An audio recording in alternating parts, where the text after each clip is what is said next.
Good morning, everyone.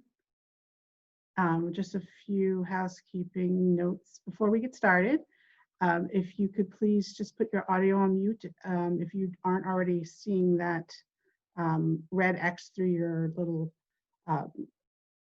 button there, just if you could do that manually. We will have some question and answer time at the end of our chat, and you could also, if you have questions that you want to put in the chat, you can type those in now and we'll address them at the end. And yes, everybody will be getting this recording at the end, so you don't have to necessarily take notes because we'll have those for you.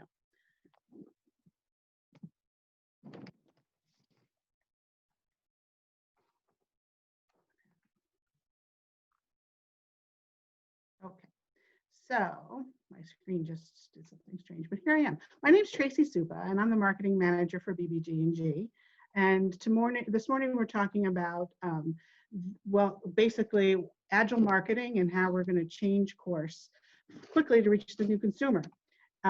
We have to stay responsive to stay in the game, as we've come to realize. And there are only 65 days left in this year, and my guess is we're all pretty thrilled to see it end. This has been a challenging year for marketers, and as we try to adapt our marketing strategies, we have to, in response to these quickly changing buyer behaviors, we have to think on our feet. So we have looked at some of the research out there, and basically everybody is kind of reaching beyond their comfort levels in this new normal time. We have to understand how COVID-19 has affected marketing behavior so we can react accordingly and quickly. So our agenda today, we're going to be talking about user experience first, and this is the how and the where of purchasing consumer goods and services. We're going to talk about purchasing decisions and why purchases are made and the purchasing process. SAM targeting, we're going to get into, this is the way in which we respond to these consumer behavior changes. This is one of our main strategies to reach consumers online. So we'll show you what it is. It's basically your paid advertising on search engine results when specific keywords are keyed in by the user. And then we're going to tie all these topics back to agile marketing, which is what we call it. It's the speed of our responses to these new data and as they come to light. Because in our view, you have to stay responsive to stay in the game. So before we go any further, we want to just introduce ourselves. Like I said, I'm Tracy Supa. BBG&G is an integrated full-service marketing agency based in New York's Hudson Valley. And we've been in business for 23 years. It was founded by Deborah Gary, who's our current president and CEO. We have a team of specialists basically representing all generations. And we serve a variety of industries: tourism and hospitality, financial services and banking, education, and nonprofits. And we have a team of specialists that handle specific marketing disciplines like digital advertising, website design, SEO, copywriting, marketing automation, branding. So we can serve any need for you if you have marketing needs for 2021. So let's start with user experience. And when we say user experience, we're talking about the steps that people take digitally to reach your website, and then they take some action. So it starts with a prompt from somewhere else, some call to action that they see on social media, a digital ad, another website, or the results of a search. So once they're on your site, user experience has to do with the way they maneuver and navigate through your site. And through the pages that they find for information that they're looking for, and to make a transaction. So now more than ever, you need to make sure that this process is as easy and free from obstacles as possible. So what we've seen is that consumer behavior shifts have happened since March. And the sources for these data points that you see here are going to be listed at the end of the presentation, so you can follow up and read them in more detail. Consumers have been accustomed to shopping online. Now, this was happening already before the pandemic started, but even more so since over the past several months. Page views are up over 75%. The number of orders that are made online are up 57%. The review count, which is people leaving reviews online from a good or service that they've received, is up by 76%. And 86% of consumers are likely to continue online shopping. And I would say even more than that, because it's not only affecting who you would think, the millennial generation, but even more Gen X and boomers are shopping online and have become very accustomed and adept at it. So this is one of the reasons why subscription boxes, for example, have grown in popularity. If there's a way, just as an aside, and if there's a way that you can box your experience or goods or service and mail it, you have a new avenue to reach people. Even if you're with a museum or an attraction, you can be sending items from your gift shops to maintain a relationship with your audience and stay on their mind. It's a matter of just staying top of mind in basically to retain your current customer base and attract new customers. Seamless user experience, in our view, can really result in dramatic customer growth. And 45% of consumers have shopped with online retailers that they not previously used and continue to shop with them based on their excellent experience. So when we're talking about seamless, we want to make it as easy as possible.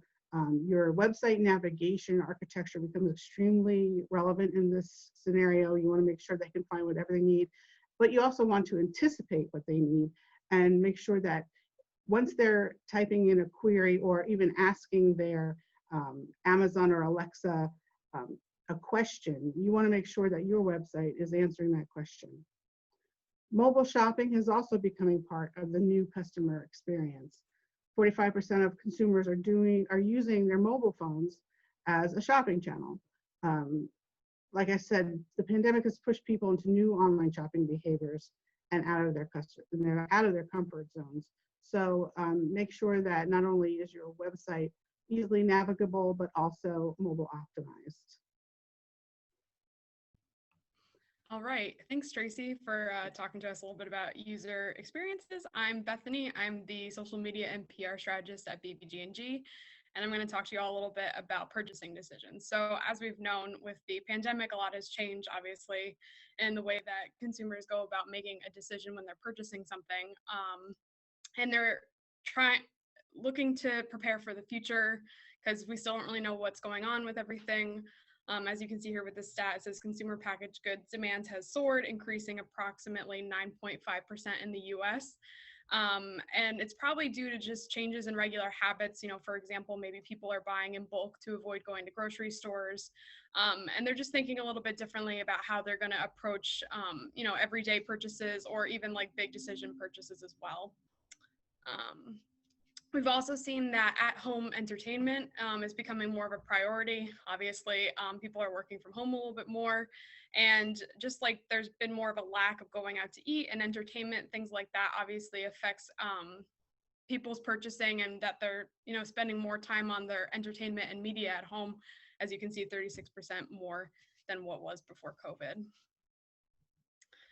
Also, another thing to think about is that contactless pay is top of mind for most consumers. I actually yesterday was at the gas station and I noticed that on the where I was filling up, they had an option for contactless pay. So I think a lot more businesses are thinking about ways that they can make their consumers feel more comfortable. And they're more likely to use contactless payment, as we see here, 40% more while they're out shopping. Also, I think that consumer privacy is taking more of a backseat. Some people are more apt at this time to share more information if it helps improve their experience at the time. I don't think people are as concerned about their privacy right now, knowing that things need to be in more of a digital setting. So that's just something to keep in mind, that it's not as much of a priority for them right now. And also, people are concerned with more of the greater good that companies are doing these days. As you can see here, there's a couple of notable stats, one of them being that 77% of people want a company to be trustworthy. 78% are concerned with protecting their health and safety, that they want the company to keep that in mind when they are trying to market to their consumer. So all of these factors are really affecting how people are going about making their purchases. And no matter your size, your business, small, large, medium, it's just something to think about as you're trying to make the consumer's experience as best as you can during this time, especially when we still don't know what's going on in the world and things could be changing every day.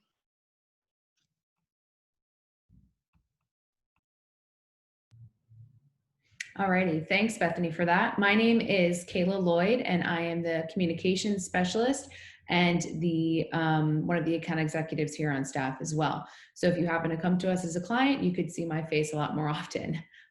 So before we get into why SEM targeting is a good tool right now to reach the current consumer, let's just talk a little bit about what SEM targeting is.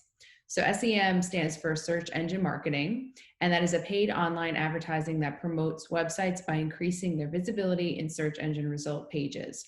So I put a little example here from one of our clients, Millbrook.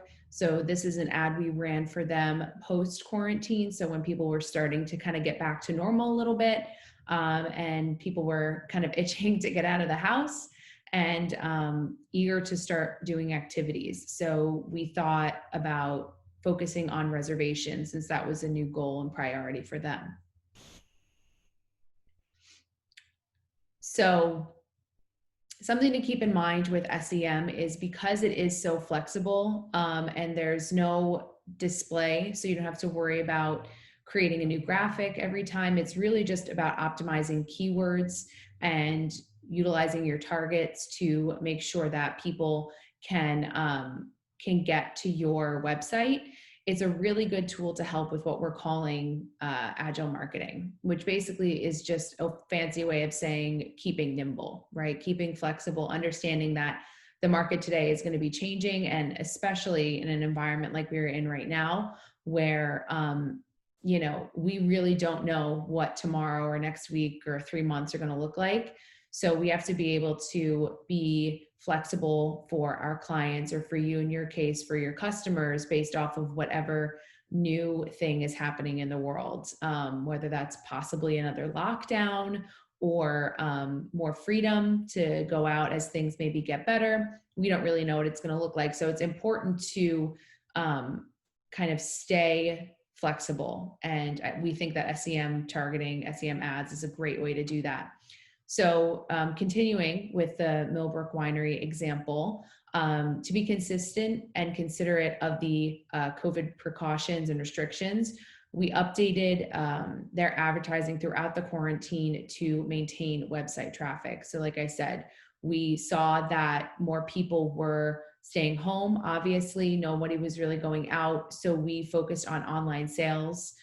We focused on discounts, things that we knew would draw people to purchase wine to either pick up in store or to have delivered to their homes.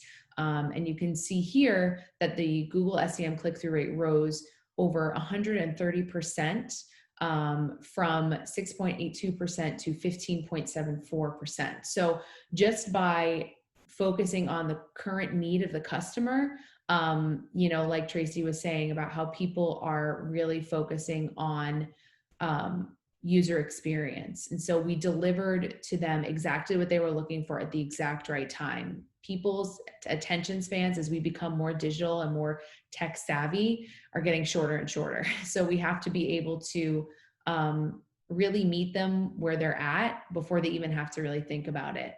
And like Bethany was saying as well, people were looking for ways to have at-home entertainment, and wine is a great at-home entertainment option, as well as just buying in bulk, getting your bottles of wine quickly and in multiple packages, as opposed to, every now and then risking going out and having exposure more often. So another thing that we did for them is we created a video to showcase the 2019 release, online store and wine deals that customers could take advantage of during quarantine. So, Facebook and Instagram are great tools, And this is something that, you can do in conjunction with SEM targeting, is how are you utilizing your Facebook and your Instagram, because you have people on there who are already following you, who already enjoy your product or service. So how are you meeting them at their point of need during this time? So we created this video, and I just took a little screenshot here of, really beautiful outdoor. We were sensitive to not really show inside too much, not too many people. We were conscious of the time, and beautiful scenic outdoor pictures of their winery. They actually had every week one of their staff members would come on and talk about a new release during the month of, I believe it was August. And we incorporated some of that footage in here so you can hear the staff, kind of speaking about that. So it's another really good tool, going back to what Bethany was saying about people want to buy from companies who they know and they trust. So that's another really good tool, is to think about how you're incorporating your staff and how you are giving a face to your product or service. So the results of this, so the video on Facebook and Instagram received over 20,000 total impressions, which is great. And again, it supported the SEM goal of driving online traffic, as well as sales for in-store and online purchasing as well. And then this is an example of one of the Facebook ads that we put together. Again, this is a really good tool because all you really need is an image and some text, whereas more traditional digital advertising through Google, like display ads, you have to create an actual banner ad in different sizes and things like that. We decided that it would be best for Millbrook to really focus on what we could be the most flexible with, because we knew, based on their budget and the just the time that we were in, that we had to be able to adjust things quickly. So SEM is a great tool, and then using that, in conjunction with social media advertising. So it was a really great campaign. We're continuing it now. So we inspired users to either purchase wine online or in stores, to take advantage of promotions, and to eventually, now that things are kind of some getting back to normal a little bit, schedule a tasting after they reopened. This is an example of one of the ads that we put together for them, and the Facebook ad average link click-through rate of 3.59% and an overall click-through rate of 7.32%. And this really did help their sales. It helped drive traffic. Their website this year, I was looking at it for a report last week. Their website in this season, their fall season from like August until now, is outperforming last year's numbers.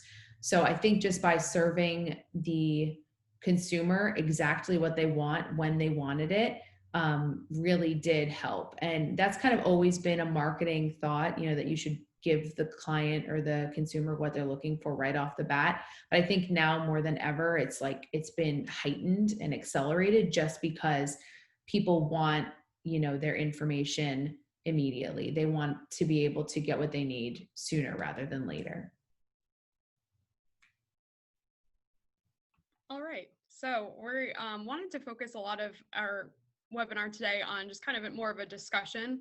So what we've done is I've prepared a few panel questions for Kayla and Tracy based on a poll that we distributed to all of you, just to kind of get a conversation going. And then we encourage you in the chat function, if you have questions for us, to please put those questions in the chat. And then after we go over these initial few questions, I will be asking Kayla and Tracy your questions.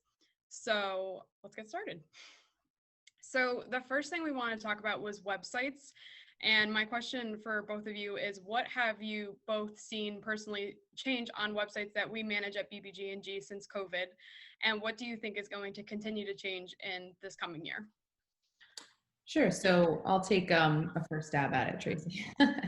So I think, just to kind of set the groundwork a little bit to maybe ease any stress that's on the line right now, we did see, compared to last year, a drop in overall traffic, especially in March, because I think most people, just kind of freaked out and was like, I'm just not going to do anything because I don't know what this is yet.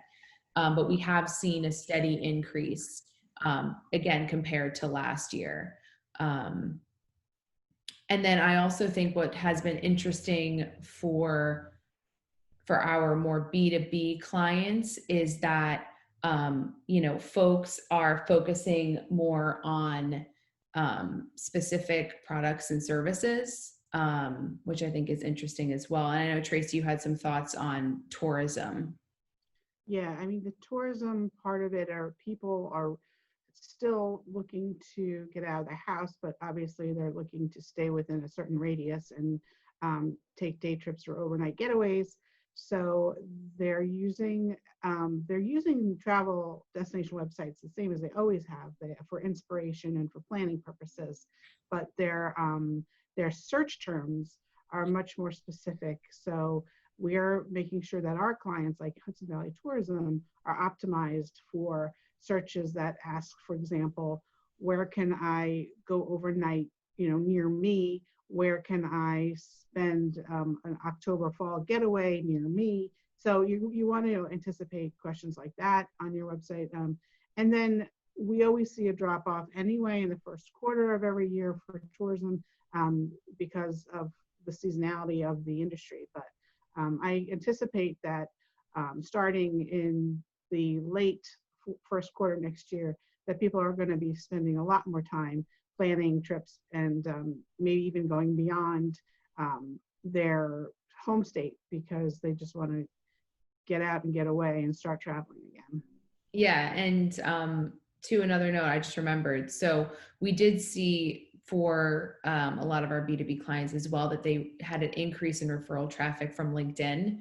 So that's another incentive for our B2B folks out there that if you're not utilizing LinkedIn, if you're unsure how to utilize LinkedIn, I would start thinking about it. I think more and more companies are finding folks through LinkedIn. And then for our more B2C clients, we did see a rise in mobile traffic, which is consistent to some of the statistics that Tracy went through earlier in the presentation, where we're just seeing more and more people making purchasing decisions, actually buying products on their mobile devices. So, again, as a reminder, if you don't have a mobile friendly website, or if you're unsure if you do, we would highly, highly recommend looking into that because it's going to just get increasingly more and more important. And then I think as far as like next year goes, what it's really, I think at the end of the day, and we talked about this just internally, like user experience has always been a priority. I just think it's been heightened and exposed to more generations more quickly now than it would have without the pandemic. So I think it matters now more to more people. And it's just more of a priority now for most people. Like more of the statistics that we saw were, if they're not getting a good experience on the mobile device, they start to like not trust the company. If it takes too long for them to find what they're looking for on your homepage, they just kind of drop off. So I think that's just going to get more and more and more important as we get further along. I also want to say, I think you're going to be hearing a lot more of the term e-commerce, and because we are shopping online, and unfortunately all these brick and mortar retailers we're seeing are kind of falling by the wayside, but that doesn't mean that you can't benefit. You have to be, if you have something that you can sell online, a good or a service or some sort of partial experience, then you should be doing that on your website. And e-commerce is, we've talked about it in the past, but putting up some sort of shopping widget on your website isn't that complicated. You just have to do it and make sure you're getting the word out about your products being available for sale online. Yeah. And just a note to that too, you reminded me of another thing. We're seeing more now too, where customer service is actually being moved online as well. Customers want to see an option for them to talk to a representative at your company online, whether that's through like a chat bot or in a client portal, depending on the industry that you're in. So I would consider that too. Like, how are you making your staff available to your client base, customer base digitally? Yeah. I mean, raise your hand if you've sent a message through Facebook Messenger to somebody, a page for a company that you like, or need a quick answer to. I have, like, Yeah. I think 3 times in the past week. So you have to be able to staff that effort, but it's worthwhile because you're responsive and agile and getting back to the person. Definitely.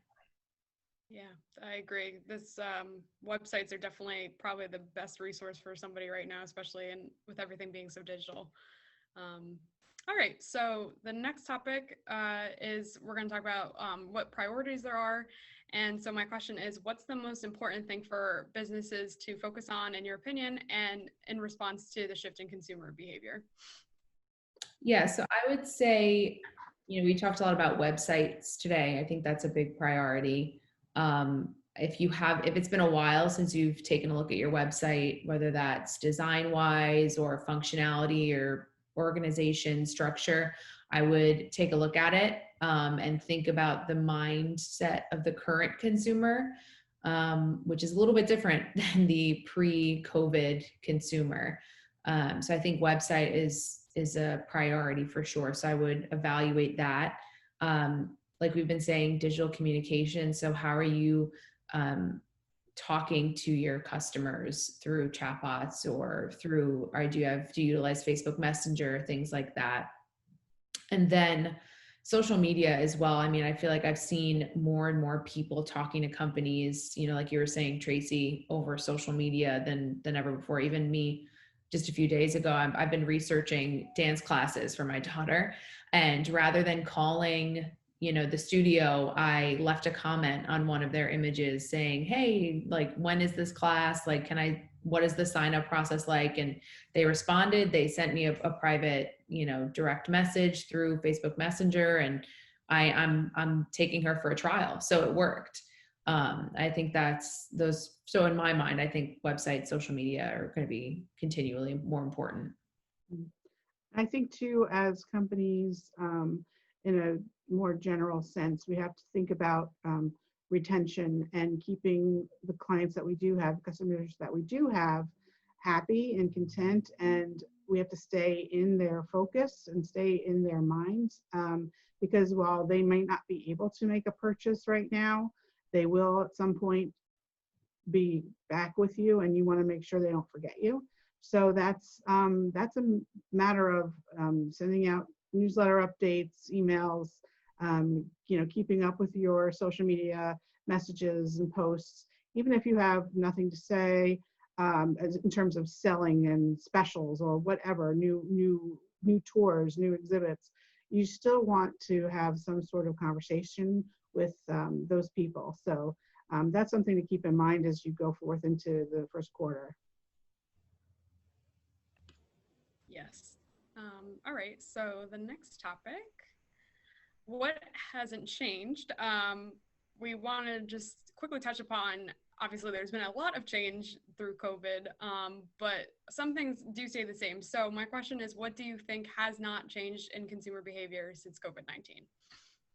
Yeah, I mean, I think customer experience has always been a thing. I mean, I've been talking about customer experience since I started in marketing. How are we tailoring our message and our product and services to meet the needs of the consumer and delivering it in a way that they like, that'll inspire them to purchase or to ask more questions. So consumer, experience hasn't changed. It's just the vehicles that are driving consumer experience have. And then I still see a priority in personalization.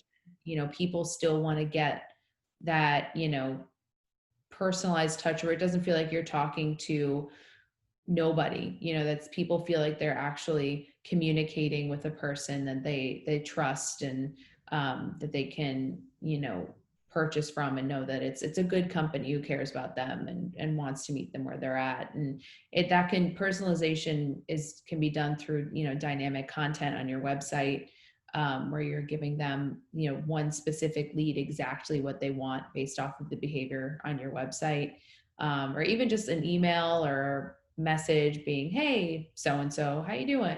Things like that. I think people care about being spoken to like a person as opposed to lead number 533 on your roster. I think too, people are still cost sensitive. I think that hasn't changed. I think they were going into the pandemic. I think they're even more so now. So cost sensitivity is still an issue. And I also think people are more than ever brand agnostic, whereby they aren't necessarily going to do a lot of comparison shopping. They just want to go with whoever can deliver it fastest and easiest. So keep that in mind, because those are valuable to your consumer, time and getting it to them on their doorstep within days. So think about that as well. All right, so now we're gonna move into the audience Q&A. So again, just want to remind you that if you have any questions for us, to please put that in the chat. I do see we have one question, so we'll begin with that one. And if others want to filter through as we discuss this question. So from Candace, she wants to know, how do you approach setting up an SEM campaign for a new client? Sure. So it's actually, I'd say, probably one of the more easier campaigns for intake. So a lot of what we do is we look at what is currently doing well on your site. So we really dig into your Google Analytics, what pages are performing well, how are people getting to your site to begin with. We take, careful consideration of your keywords. We look at what are your goals? Like, do you want to keep hitting the people that you are right now, or do you want to expand your audience? So it's a lot of goal setting as well. So essentially what we do is we look at who's coming in to your website now, who's purchasing from you now, how do we get more of those folks, because we know that they work. And then we look at your goals and we say, how do we reach these people? And then we go to Google Ads and we look and we see what keywords are out there, what keywords are other companies utilizing, what's the competitive rate, is it going to cost you a whole lot to be, bidding for that keyword. And then from there, we just we do a lot of A/B testing too. So we'll try, a week here and a week there, and we'll test different things out. But it's basically getting more of the people who are already purchasing from you, and then reaching new markets who might not know about your product or service through keywords that they're already searching for. So again, it's really meeting people where they're already at and just delivering the ad to them. And it's easy, like I said before, there's no, you don't have to worry about creating anything. There's no display ad, it's just the keywords. So it's a lot of analysis and research that we then strategically use over the course of a campaign. Did you want to add anything in, Trace? No, I think that covers it. Yeah, it's a very simple process. I mean, it is a lot of some of it is instincts, behavioral instinct, and just knowing what people are going to look for, what they want to hear about. And it's seasonal too. There's a seasonal aspect to it. So if you're, if you're coming into the holidays and you have something that you want to sell for the holidays, those are some keywords that you have to keep in mind. Or if your customer base is very geographically based, and you can use place names, city names, town names as important keywords. So there's a lot of that too, and that's basically why you want to go to a specialist in digital marketing who already knows those types of parameters and will know how to make those purchases in the most economical way, and so that you're buying for certain keywords and not others that won't result in the ROI that you're looking for. Yeah, and just on that too, you reminded me as well, we also look at like your buyer persona, and we think about who's currently buying from you. Are they male? Are they female? What age group are they in? And then we look at the potential for other buyer personas that maybe you're not tapping into, folks who would be purchasing your product if they knew about it, but don't because of maybe where they're based. And, we look at too, like Tracy said, their location. For a lot of our tourism clients, that's a big thing, because they might only really be in a drive market, so like the road trips. So we don't focus too broad if that's their target, because again, you don't want to be spending advertising dollars on folks who in most situations won't be purchasing or won't be visiting. So it's a lot of, like Tracy said, there's some instinct involved in there too, of just kind of knowing, historically have these types of people purchase from your type of company or product or service. Great. So another question we have from Hannah, she wants to know, what do you think about Google Business? So like Google My Business, I'm assuming? Mm-hmm. Yeah. So I think Google My Business is important, and I think it's a really easy thing to do. It's just about setting up a Google My Business profile and putting all of your information in there. Because sometimes what happens is if you don't claim your business, wrong information could be out there. So that's that little, it's like if somebody searches your company, there's the box that comes up in your search that has like an image and the name of the company, their address, phone number, things like that. That'll just be auto-generated a lot of the times if it's not, claimed by the business. So I think it's important for you to have that, because, you want to make sure your right information is out there. And then you also can utilize it to add more pictures. So that helps with your web traffic. You can use it to add posts on there, even like kind of social media-esque, where you're saying you have a discount or things like that. And again, it comes up over here as opposed to the long list of stuff. So if there's information that you want the buyer to see right off the bat, you can control that. So I think Google My Business is important, and it's very easy. And it's something that we make sure that we do for all of our clients, that they have a good, especially if we're managing their website. It's a part of the web launch process of getting their Google Analytics set up, one, but two, also making sure that through Google My Business is accurate and connected and we're delivering the right kind of information. So yeah, I'd say it's important for sure. I do want to say that, getting back to the topic of today's discussion in terms of agility, if something has changed with your business suddenly because of the pandemic or for whatever reason, when people are searching, and this is, I think, the first example that comes to my mind is a restaurant. You want to know if the restaurant's open or closed now. And if they are, do they have outdoor dining? What are their new hours if they have different hours? Google My Business is the place where you can get that information changed, minute by minute, so that people have the right information for you. So yeah, I think it's an imperative part or a tool in your marketing toolkit. Yeah, definitely. I even saw some of the businesses that, I utilize regularly, that they had changed like just simply their hours, because you can say like Monday, Tuesday, Wednesday, your whole schedule, so to say, and they had changed them because of COVID, or they had posted an update saying, and two, Google My Business actually changed things now as well. So they have, for like a restaurant, where it shows whether or not they have a dine-in option as well. And then Google My Business also feeds the maps function in Google. So if people are looking for X places near me, something along those lines, a lot of that information is pulled from anybody who has a Google My Business account. So if somebody's looking for restaurants near me and you have the correct address and you meet that query, you're going to come up in that result in maps as well, not just in the Google search. Mm-hmm. I just also wanted to add in one last bit to this too, is that I've noticed, I think more recently, that when I'm searching for something and I see a Google My Business, a lot of that information is incorrect. And as a user and somebody that works in marketing, I immediately like, nope, gonna go move on to the next, search history. So for example, if I'm looking up a restaurant or something, I don't want to go to a restaurant in the Hudson Valley, I'm gonna go to something else.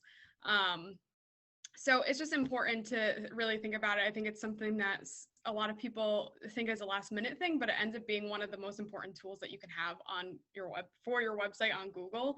And like I said, something could be wrong, like your phone number is incorrect, or your website link goes to a 404, error message. So it's just something that you want to think about, that it could be driving away a lot of your potential customers or consumers. So you definitely got to think about that.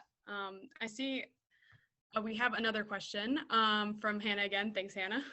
She says, what does Google Analytics mean? So could you guys describe that a little bit more for her?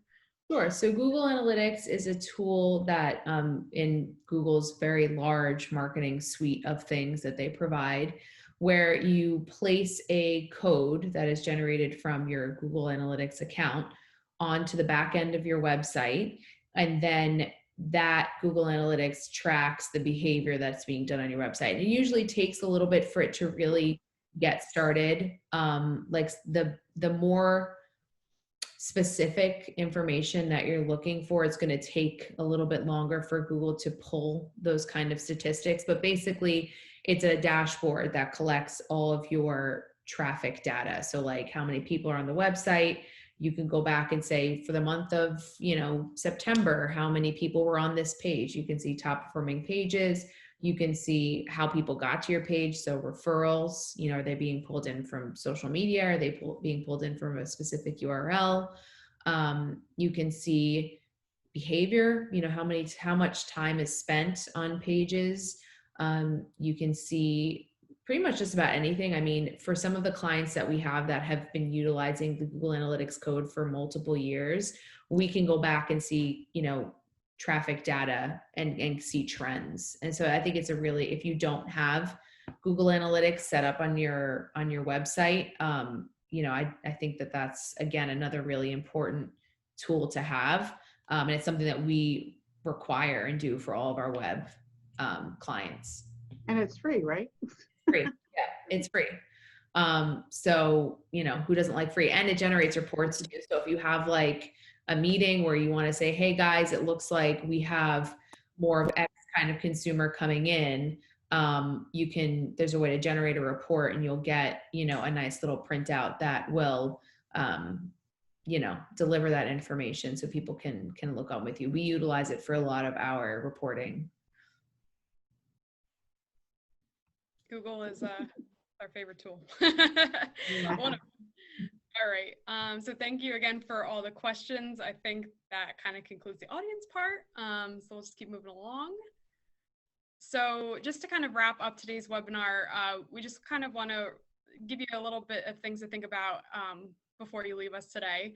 So one being we recommend that you consider a social media advertising and a search engine marketing campaign to draw in leads and maximize your e-commerce. I think that we pretty much cover a lot of that today in our presentation. So if it's not something that you're already doing, we would highly consider that you research it, you speak to one of us about it, and consider using it, especially for 2021 coming up so soon. So going off of that, obviously we don't know what's going to happen next year, but we do know that things are going to continue to change in any given year, even without a pandemic. So it's important just to keep up with what your consumer is looking for, what your customer is looking for, and how best that you can serve your product or service to them. And we just want to remind you that we are here to help. You can visit our website, bbggadv.com. Feel free to use the contact form or send us an email. We have a lot of great materials on our website, including ebooks, white papers, videos. We also have a blog that we keep up with on a regular basis, and we post about topics for all different types of businesses and industries. So feel free to check that out. Or if you would like to have just an initial talk with us, we'd be happy to set up a free marketing consultation with you. With one of our specialists, we can talk about your area of need and what we can help for your business, especially with planning into next year. And I just want to remind you that we are going to be sending you all the presentation today and also a PDF version of the actual slides so that you can have all the statistics for you're planning next year. We also have a consumer infographic on our website that we kind of adapted to be today's topic of their presentation, and we will be including that as well in the email that we'll be sending to you as a follow-up. And we'll just send you some other helpful information that we think might be good for you next year. So just wanted to thank you again for joining us. Thanks to Kayla and Tracy for taking a lot of the questions today, and we hope to talk to you soon. So thank you. Thank you. Bye-bye.